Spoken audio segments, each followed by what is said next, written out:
one thing that, every business needs is to win and need winners. Need winners. And I know, one of the questions I ask whenever we're in the process of going through and interviewing for a CEO of a business, is this person a winner? Talk to me about track record. Talk to me about what this person has done. Do they find a way to win? Do they find a way to win?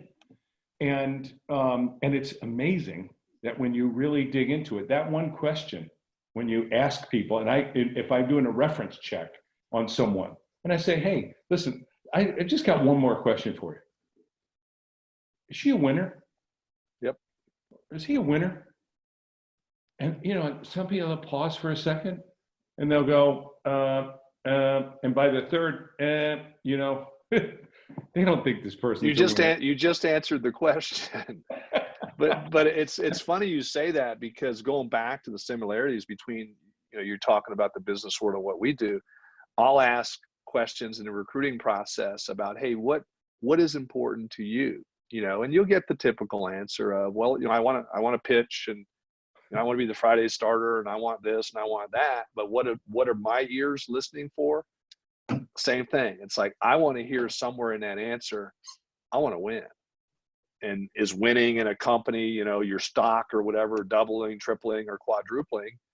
Our winning too is by that random letter or that kid coming back and saying, you know what, I'm in college, or I've graduated, or in my case, it'll be, hey coach, I've run a business now myself, and I understand why, you had these expectations and the accountability and whatever. So I think winning is defined in a lot of areas, both in business and what we do.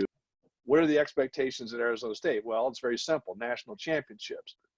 The overwhelming feeling I had was, I'm like, gosh, I know what I'm doing. I don't want to sound like I know it all, but I've said I know what I'm doing, but I could be better at organizing. And I guess more importantly for me as the CEO, I can be better if I organize those things and those systems for my group, for my, my ecosystem. Like I could help make them better if I get my house in order by being more specific and more communicative. And that made so much sense to me, because I literally was living those things on a daily basis of like, we want to change it for the better, but it literally was met with, well, you can't do that. You can't. This is the way we've always done it. That's to me, that's a very dangerous statement in business and in life, is, hey, this is the way we've always done it.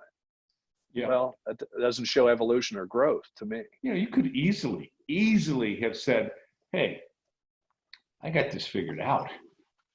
And you remember we were talking about, well, the momentum, and I had shared with you, I said, it's very difficult here, because any change you make to the organization, it's met with, great resistance, a lot of cases, or, hey, what's this guy doing? And the fascinating piece and I was living it literally daily, because we would change, for example, like the timing of a golf outing.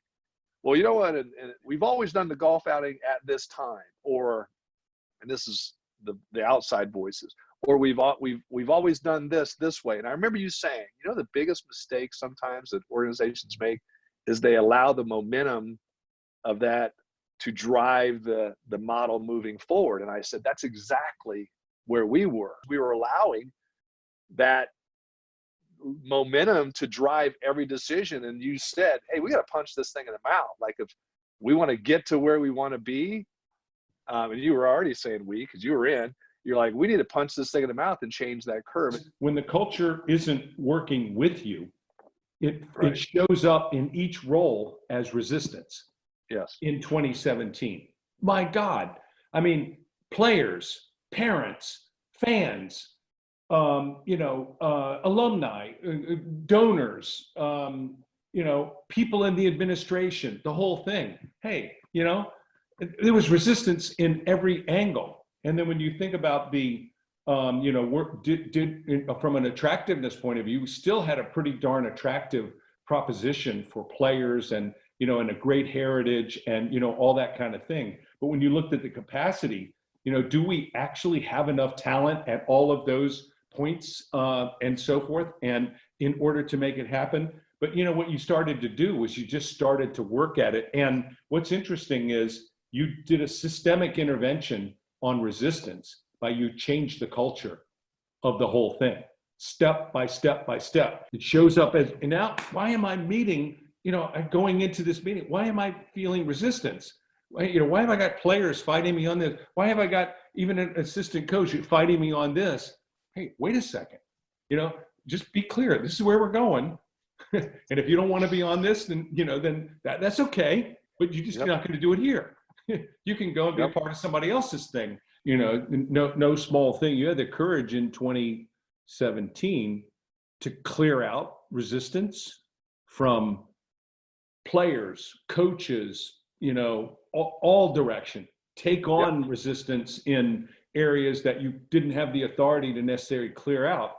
And then, when the people you put on the field in 2018, there were a lot of freshmen that were playing at the highest level of Division I baseball, a lot of freshmen playing well. And now in 2020, 2018, 19, 20, number one overall draft pick in the whole, in all of professional baseball, was an Arizona State player and the most draft picks of any draft. What gave me the courage was literally putting the plan on paper and really believing in that, putting out clear expectations, where we want to be, and this is how we're going to get there. I mean, that's where my courage, and I mean this, and I'm not saying this to like pump this up on this, but that's where my courage came from, was having clear direction. And that's the thing, I go back to, I've been doing this for over 20 some years, having a lot of success in doing it. But until I was in that adverse situation, and then I will say forced, I don't think it was an accident we met, but I mean, I was forced to put those things on paper and execute that plan. It took the pressure off of me.